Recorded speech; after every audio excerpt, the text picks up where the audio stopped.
L'utilisation des modèles de machine learning et communément appelés d'intelligence artificielle, ça va nous aider dans l'évaluation d'entreprise qu'on va vous proposer. D'un côté, vous avez l'intuition.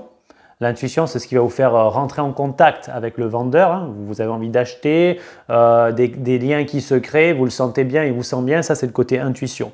De l'autre côté, on va utiliser vraiment la science. La science, les mathématiques, statistiques, probabilités et le big data. Le big data, finalement, ça va être un ensemble de données massives qui vont nous permettre de réaliser des calculs de valorisation d'entreprise et d'essayer, je dis bien d'essayer simplement au mieux d'estimer la valeur de l'entreprise.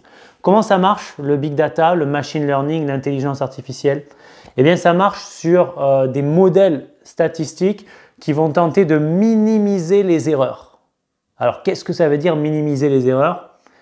Un exemple simple, on va essayer de prédire ce qui va se passer dans le futur. Pensez à la météo. Il a plu hier, demain ça risque d'être encore humide.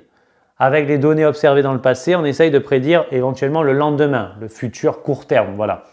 Et on va mettre en place des modèles qui vont travailler sur tenter de prédire tout en minimisant les erreurs. On va se planter, mais le moins possible. Comment on fait ça en pratique?